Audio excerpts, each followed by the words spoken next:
Hello dear students, how are you? So must welcome to my YouTube channel on Vectors Physics. So आज का जो topic है यानी physics के बारे में, ठीक है।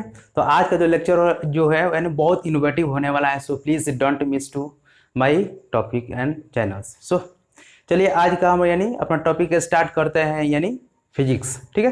तो सबसे पहले please like subscribe and comment to my YouTube channels, ठीक है, बिकॉज शेयरिंग इज़ केयरिंग। चलिए तो आज हम लोग बात करते हैं फिजिक्स में यानी फिजिक्स क्या है और इसे कितने ब्रांच में इसको डिवाइड किया गया, ठीक है। तो सबसे पहले हम लोग बात करते हैं फिजिक्स। तो फिजिक्स जो क्या है ग्रीक वर्ड से जिसका मतलब होता है नेचुरल साइंस, ओके। अब करें यहाँ से जो नेचुरल साइंस जो होता है इस साइंस जो है सबसे पहले यानी कहाँ से है, ठीक है। तो ये जो वर्ड जो होता है यानी ग्रीक के एक देश है यानी यूनान, ठीक है, वहां से इसका उत्पत्ति हुआ, ठीक है। अब करें यहाँ से एंशियंट जो ग्रीक होता है उसका मतलब होता है नॉलेज ऑफ नेचर, ठीक है, यानी नॉलेज ऑफ नेचर यानी नेचर का नॉलेज। अब यहाँ से बात करते हैं यानी ग्रीक। अब हम अक्सर देखते हैं कि जो मैक्सिमम जो वर्ड जो है वो ग्रीक से आया है, ठीक है, ग्रीक। तो इसमें देखा जाता है क्या कि जो ग्रीक जो यानी कंट्री जो है वहाँ पर यानी 3400 ईयर्स वहाँ पर वर्ड्स का यानी एक रिकॉर्ड है, ठीक है। तो वहां से मैक्सिमम जितना भी वर्ड जो होता है वर्ल्ड में जितना भी इंग्लिश वर्ड जो होता है मैक्सिमम यानी उस रिकॉर्ड में पाया जाता है। इसलिए मैक्सिमम जो वर्ड जो होता है हम लोग सर्च करते हैं तो वो ग्रीक ही बताता है। तो खैर अब हम लोग का यानी वो टॉपिक नहीं है, अब हम लोग टू द पॉइंट हम लोग बात करते हैं। सबसे पहले हम लोग बात करते हैं फिजिक्स। तो कह रहे हैं यहाँ से physics is a natural science in which we study about matter its motion and behaviour through the space and time, ठीक है। यानी फिजिक्स क्या है study of natural science with respect to space and with respect to time, ठीक है। यानी time के साथ यानी कोई भी नेचुरल इवेंट होता है उसके बारे में जो स्टडी करते हैं वो सब क्या है फिजिक्स है। तो अब हम लोग बात करते हैं यानी जो हमारे इनवर्स जो है यानी जितना भी हमारे इनवर्स में यानी डे बाय डे यानी बहुत सा है यानी नेचुरल इवेंट होता है, ठीक है। जैसे जैसे डे और नाइट दिन रात का होना due to rotation of the earth. जैसे अर्थ अगर रेवोल्यूशन होगा तो उसकी वजह से क्या होगा हमारा यानी सीजन यानी साल बदलता रहता है, ठीक है। और सा एग्जांपल है जैसे यानी फॉर्मेशन ऑफ रेनबो। बारिश के समय हम लोग देखते हैं कि आकाश में एक रेनबो बनता है, वो सब क्या है एग्जाम्पल ऑफ नेचुरल फेनोमेना। और जैसे देखते हैं यानी जैसे कोई भी ऑब्जेक्ट को यानी फेंकते हैं, जैसे ये क्या है मार्कर, इसके नीचे से ऊपर फेंकते हैं तो फिर ऊपर से गया फिर कूदने के बाद वो नीचे गिरता है। तो ये सब क्यों होता है तो ये एक नेचुरल फेनोमेना, ओके। ये जो जितना भी जो नेचुरल फेनोमेना होता है वो सब हम लोग यानी स्टडी ऑफ फिजिक्स में हम लोग स्टडी करते हैं, ठीक है। अब कर यहाँ से जो नेचुरल फेनोमेना होता है यानी बहुत सा नेचुरल फेनोमेना जिसको हम लोग यानी इस फिजिक्स में हम लोग पूरा कंप्लीट हम लोग एक्सप्लेन नहीं कर पाएंगे, थोड़ा सा हम लोग एक्सप्लेन कर पाएंगे, ठीक है। अब जैसे मान के चलिए यहां से अगर हम लोग स्पेस में जाना चाहते हैं, ठीक है, तो वो अगर हम लोग स्पेस में जाना चाहते हैं तो उसके लिए क्या चाहिए रॉकेट। अगर रॉकेट अगर नहीं रहेगा तो हम लोग स्पेस में नहीं जा सकते। तो सिमिलरली जो है यानी अगर फिजिक्स को अगर इजीली उसको समझना है तो अगर आप नेचुरल यानी इवेंट या फिनोमेना के बारे में अगर नहीं समझते हैं यानी फिजिक्स को हम लोग नहीं समझ पाएंगे, ठीक है। तो अब हम लोग बात करते हैं यानी फिजिक्स जो होता है फिजिक्स को यानी कितने भाग में इसको बांटा गया है, ठीक है। तो सबसे पहले यानी फिजिक्स जो होता है वो जनरली यानी दो भाग में बांटा गया है, ठीक है। फिजिक्स जो होता है यानी जनरली दो भाग में बांटा गया है, एक होता है क्लासिकल फिजिक्स और एक होता है मॉडर्न फिजिक्स, ओके। तो अब रह गया बात इसमें मॉडर्न फिजिक्स क्या है और क्लासिकल फिजिक्स क्या है, तो इसका एक्सप्लेनेशन हम लोग करते हैं यहाँ से। तो चलिए अब हम लोग शुरू करते हैं क्लासिकल फिजिक्स और मॉडर्न फिजिक्स क्या है उसके बारे में, ठीक है। और यहाँ से सबसे पहले यानी शुरू करने से पहले इसमें कुछ जो टॉपिक आता है उसके बारे में हम लोग कुछ लिख लेते हैं यहाँ से। चलिए तो कह रहे हैं यहाँ से जो इसमें जो आता है आपको हम लोग एग्जाम्पल के लिए लिख लेते हैं, जैसे स्टडी के लिए एक में यानी रोटेशन ऑफ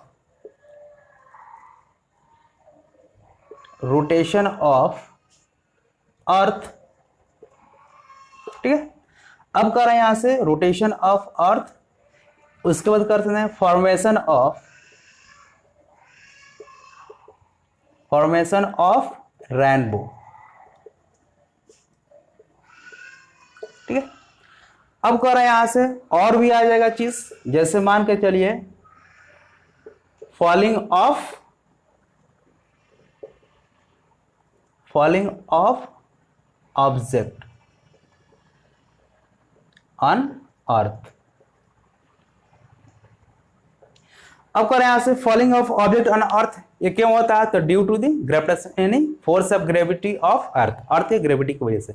अब हम लोग थोड़ा सा बात करते हैं कि अगर हमारे इस यूनिवर्स में यानी अर्थ पर अगर हमारा ग्रेविटी अगर नहीं होता तब क्या होता? तो अब जाहिर सी बात है कि अगर हमारे अर्थ पर ग्रेविटी नहीं होता तो ये अर्थ का जितना भी जो ऐसे यहाँ पर दिखाई दे रहा है यानी नेचुरल वर्ल्ड्स, जैसे मान के चले सी, बस, कार, गाड़ी, जितना भी चीज है ये सब क्या होता है हमारे अर्थ पर क्या करता है? फ्लोट करने लगता है। ठीक है, तो ये एक बहुत बड़ा यानी ग्रेविटी का यानी देन है। ठीक है, ये किसका देन है? यानी नेचर का। ठीक है, तो अब इसमें हम लोग बात करते हैं यहाँ से कि इसका जो मेन जो जनरली यानी कितने भाग में इसको डिवाइड किया गया है फिजिक्स को, क्लासिकल फिजिक्स और मॉडर्न फिजिक्स, तो उसके बारे में हम लोग स्टडी करते हैं। ठीक है, तो चलिए अब करें यहाँ से इसको हम इरेज कर देते हैं, फिर उसके बाद इसके बारे में हम लोग टॉपिक आगे बढ़ाते हैं।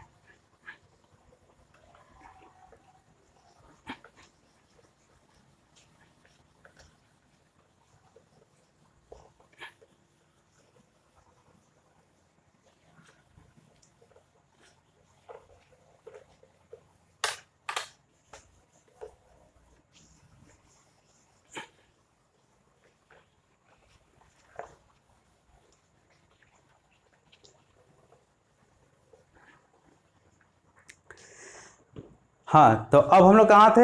हाँ, तो ये हमारे यानी डिफरेंट ब्रांचेज ऑफ फिजिक्स। ठीक है, तो अब हम लोग चलते हैं यानी कुछ अपने फिजिक्स के यानी ब्रांच के बारे में हम लोग कुछ स्टडी करते हैं। ठीक है, तो हम कुछ यानी जो इसका ब्रांच है उसके बारे में हम लिखते हैं यहाँ से।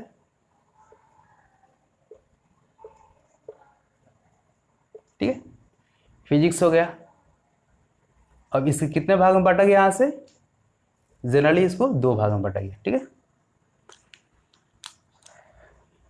एक हो गया क्लासिकल फिजिक्स, एक हो गया मॉडर्न फिजिक्स।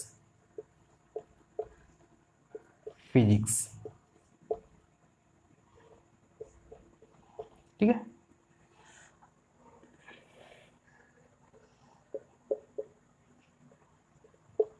ठीक है,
हाँ, तो अब करा से यानी जनरली फिजिक्स को दो भाग में यानी डिवाइड किया गया है। पहला ब्रांच होता है क्लासिकल फिजिक्स और दूसरा ब्रांच होता है वह मॉडर्न फिजिक्स। ठीक है, तो कह रहे हैं यहाँ से क्लासिकल फिजिक्स जो होता है, क्लासिकल फिजिक्स जो होता है यानी 1900 सेंचुरी से पहले जितना भी फिजिक्स में जो इन्वेंशन हुआ उसको हम लोग बोलते हैं क्लासिकल फिजिक्स। और कह रहे हैं यहाँ से मॉडर्न फिजिक्स, तो 1900 सेंचुरी से बाद में जितना भी फिजिक्स में जो इन्वेंशन हुआ उसको बोलेंगे हम लोग मॉडर्न फिजिक्स। ओके, तो अब कह रहे हैं यहाँ से ये हो गया आपको क्लासिकल फिजिक्स और ये हो गया मॉडर्न फिजिक्स। ठीक है, तो अब कर रहे हैं यहाँ से क्लासिकल फिजिक्स और मॉडर्न फिजिक्स में कुछ इंपॉर्टेंट जो पॉइंट्स जो होता है इसके बारे में और हम लोग लिखते हैं। ठीक है,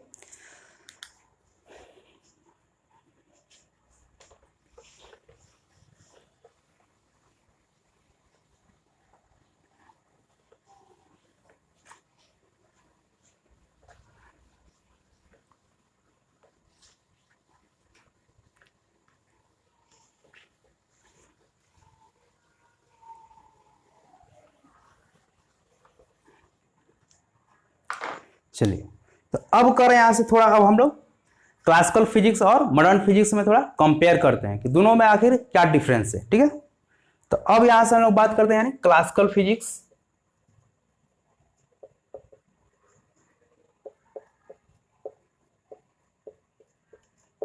और ये हो गया आपका मॉडर्न फिजिक्स।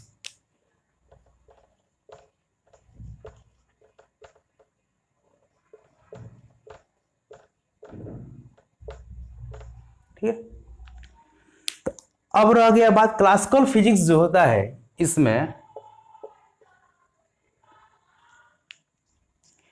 ये आपका वैलिड है।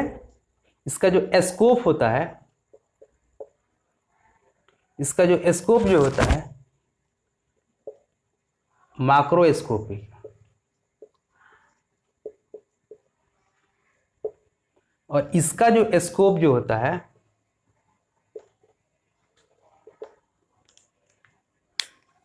माइक्रोस्कोपिक।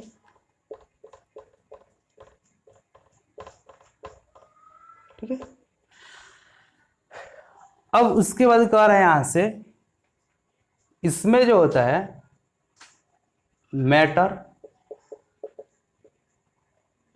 ऑब्जेक्ट, और इसमें जो होता है पार्टिकल्स,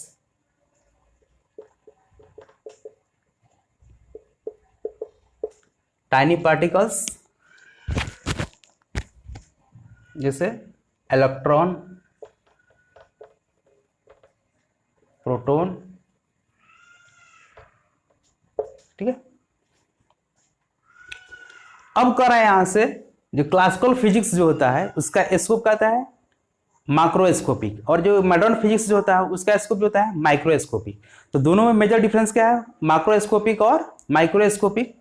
तो यानी माक्रो का मतलब होता है यानी वैसा पार्टिकल्स या ऑब्जेक्ट जिसको हम लोग आंख से देख सकते हैं। ठीक है, और कर यहां से माइक्रो का मतलब होता है वैसा पार्टिकल्स जिसको हम लोग आंख से नहीं देख सकते हैं। ठीक है, तो इसलिए हम लोग बोलते हैं मॉडर्न फिजिक्स क्या होता है, यानी modern physics is valid for microscopic particles और classical physics is valid for macroscopic particles. ठीक है, अब कर रहे हैं यहां से, इसका जो स्केल जो होता है स्केल्स, तो इसमें जो होता है यानी क्लासिकल फिजिक्स में इसमें पार्टिकल्स या ऑब्जेक्ट का जो स्पीड जो होता है 3 × 10⁸ मीटर पर सेकंड से less.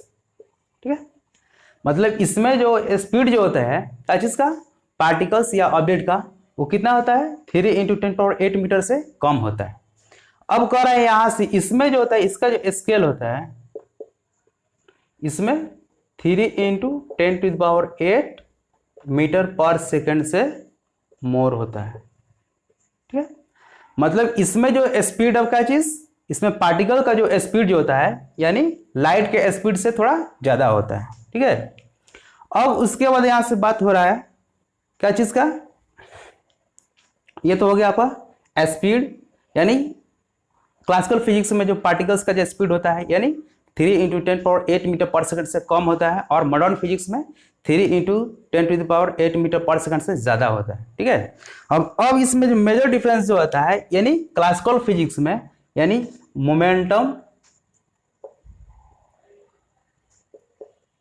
Momentum, velocity, pressure, etc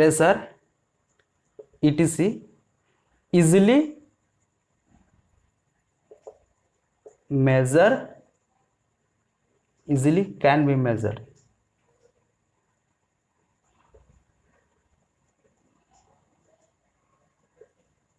ठीक है, मोमेंटम,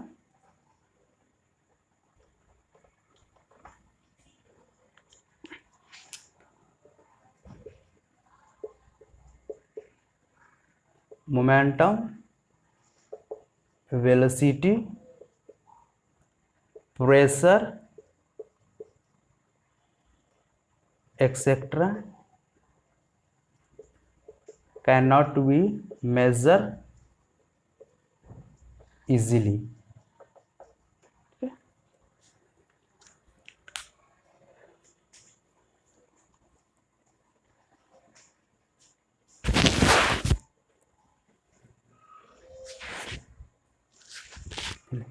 हाँ, तो कह रहा है यहाँ से यानी क्लासिकल फिजिक्स में इसमें जो पार्टिकल्स का यानी मोमेंटम, वेलोसिटी, प्रेशर इजीली हम लोग मेजर कर सकते हैं, लेकिन वही मॉडर्न फिजिक्स में यानी पार्टिकल्स का मोमेंटम, प्रेशर इसको हम लोग इजीली मेजर नहीं कर सकते हैं। ठीक है, ये एक बहुत बड़ा मेजर डिफरेंस है। हाँ, अब रह गया बात कि जो क्लासिकल फिजिक्स और मॉडर्न फिजिक्स में कौन कौन सा टॉपिक आता है, फिजिक्स का कौन सा पार्ट आता है। अब लास्ट टॉपिक ये रह गया, तो चलिए अब हम लोग उसको भी हम लोग पूरा कंप्लीट कर लेते हैं यहाँ से। ठीक है, चलिए।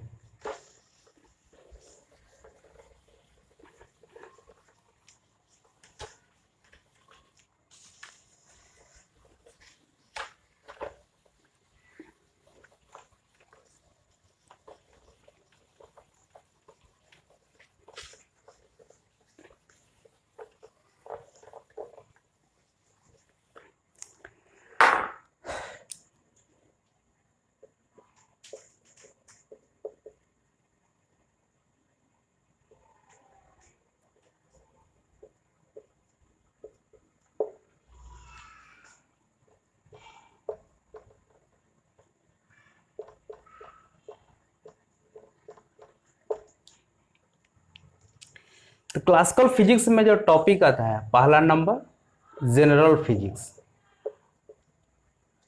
जनरल फिजिक्स, अब जनरल फिजिक्स में जो होता है दो चीज आता है, मैकेनिक्स। जनरल फिजिक्स में क्या आता है, मैकेनिक्स।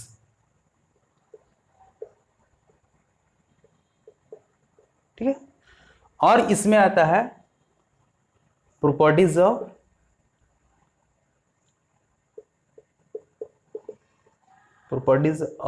मैटर। ठीक है, अब उसके बाद आता है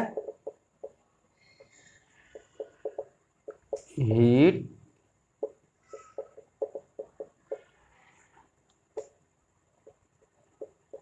साउंड, लाइट, इलेक्ट्रोमैग्नेटिज्म।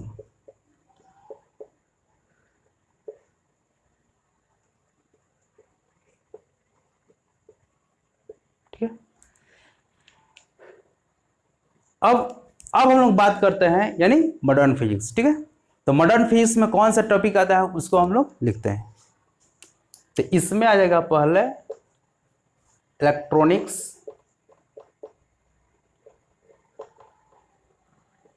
दूसरा आ जाएगा इसमें एटॉमिक फिजिक्स,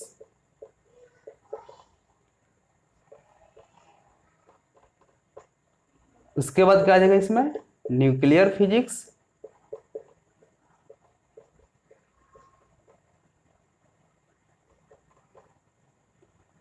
उसके बाद क्या आ जाएगा इसमें पार्टिकल फिजिक्स,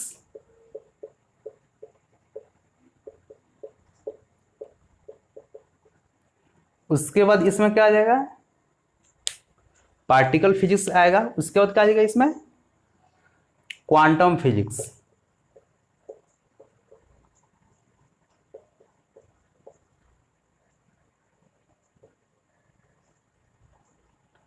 उसके बाद क्या आ जाएगा इसमें सॉलिड स्टेट फिजिक्स। ठीक है, तो चलिए अब हम एक बार शॉर्ट में हम लोग रिकॉल कर लेते हैं माइंड में। तो सबसे पहले फिजिक्स को कितने भाग में डिवाइड किया गया, दो भाग, क्लासिकल फिजिक्स, मॉडर्न फिजिक्स। तो क्लासिकल फिजिक्स में कौन कौन सा टॉपिक आता है, जनरल फिजिक्स, और जनरल फिजिक्स में क्या आता है, दो टॉपिक आता है इसमें, यानी मैकेनिक्स आ जाएगा और प्रॉपर्टीज ऑफ मैटर्स। ठीक है, उसके बाद हीट आ जाएगा, साउंड आ जाएगा, लाइट आ जाएगा, इलेक्ट्रोमैग्नेटिज्म आ जाएगा। ये सब जितना भी जो पार्ट है उसको हम लोग बोलते हैं क्लासिकल फिजिक्स का पार्ट है। ठीक है, उसके बाद रह गया इसमें जो topic electronics, atomic physics, nuclear physics, particle physics, उसके बाद क्या क्वांटम फिजिक्स और सॉलिड स्टेट फिजिक्स। ये सब जितना भी जो हिस्सा होता है वो मॉडर्न फिजिक्स का होता है। ठीक है, तो अब रह गया यहां से मॉडर्न फिजिक्स का जो एरिया जो है वाइडर देन क्लासिकल फिजिक्स, यानी मॉडर्न फिजिक्स का जो इसका एरिया है क्लासिकल फिजिक्स से बहुत ज्यादा है। ठीक है, अब इसमें रह गया यानी जो मॉडर्न फिजिक्स का एक हिस्सा है क्या क्वांटम फिजिक्स, जो पूरा यानी पूरा यानी जो फिजिक्स जो है, पूरा फिजिक्स का जो सबसे जो यानी टॉप और कॉम्प्लिकेटेड जो फिजिक्स जो माना जाता है, यानी क्वांटम फिजिक्स। यानी क्वांटम फिजिक्स जो होता है पूरा यानी सबसे फिजिक्स में कॉम्प्लिकेटेड फिजिक्स है, ठीक है। अब यहां से हम लोग कुछ यहाँ बात करते हैं, यहां से क्लासिकल फिजिक्स और क्वांटम फिजिक्स में किसको यानी किसका कंट्रीब्यूशन ज्यादा है और किसका कंट्रीब्यूशन कम है, और किस क्लासिकल फिजिक्स में किसका फादर कौन है और मॉडर्न फिजिक्स में किसका फादर कौन है, इसके बारे में हम लोग थोड़ा यहाँ से लिखते हैं यहाँ से। तो चलिए अब करें यहाँ से, यानी क्वांटम फिजिक्स जो होता है, यानी क्लासिकल फिजिक्स जो होता है, सॉरी क्लासिकल फिजिक्स जो होता है, क्लासिकल फिजिक्स में जो इनको बोला जाता है फादर ऑफ क्लासिकल फिजिक्स, तो इसमें बोला जाता है सर आइजक न्यूटन, ठीक है। तो सर आइजक न्यूटन को फादर ऑफ क्लासिकल फिजिक्स बोला जाता है, ठीक है। इनका जन्म जो कब हुआ था, तो इनका जो जन्म हुआ था 1642 में हुआ था, ठीक है। कहां पर हुआ था, तो इंग्लैंड, ठीक है, इंग्लैंड में हुआ था। अब कह रहा है उसके बाद जो आइजक न्यूटन साहब जो थे, ये बहुत बड़ा विद्वान थे। इनका जो कंट्रीब्यूशन इतना ज्यादा था कि ये यानी मैथमेटिशियन भी थे, फिजिस्ट भी थे, और भी बहुत सब्जेक्ट का जानकार थे, ठीक है। अब कह रहा उसके बाद इसमें हम लोग बोलते हैं यानी फादर ऑफ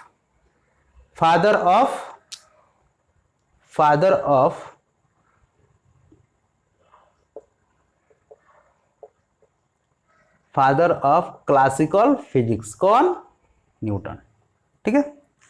अब कर रहे हैं यहां से मॉडर्न फिजिक्स। तो मॉडर्न फिजिक्स में जहां तक जो बात जो है, इसमें यानी फादर ऑफ मॉडर्न फिजिक्स किसको बोला जाता है, फादर ऑफ मॉडर्न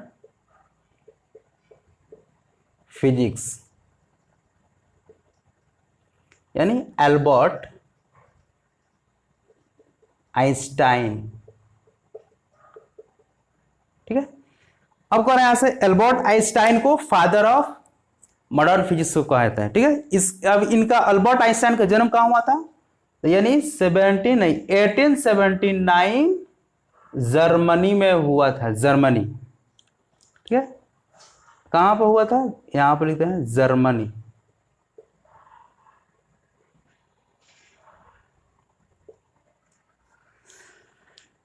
तो ये रहा आज का हमारा यानी फिजिक्स का है इंट्रोडक्शन। तो अब कहते हैं यहाँ से जो ये मॉडर्न फिजिक्स जो होता है बहुत कॉम्प्लिकेटेड फिजिक्स है, और मॉडर्न फिजिक्स में यानी बहुत बड़ा बड़ा यानी साइंटिस्ट का कंट्रीब्यूशन रहा, जैसे रॉन्टगेन जिसने यानी एक्सरे का खोज किया, रदरफोर्ड, एल्बर्ट आइंस्टाइन, ठीक है। अब कह रहे हैं यहाँ से बहुत बड़ा बड़ा साइंटिस्ट, और रह गए इसमें क्या कि जो यानी इसका जो स्कोप जो है और फील्ड जो होता है मॉडर्न फिजिक्स बहुत ज़्यादा है। हमें पूरा फिजिक्स में यानी क्वांटम फिजिक्स सबसे अच्छा लगता है और उसके बारे में स्टडी करना है, ठीक है। तो आज का लेक्चर हमारा यहाँ तक यानी कंप्लीट रहा, और नेक्स्ट जो हमारा वीडियो जो आएगा वो इसके बाद यानी मैथमेटिकल टूल्स, ठीक है। तो आज का वीडियो यानी लेक्चर कैसा लगा, please like, subscribe and comment to my YouTube channels.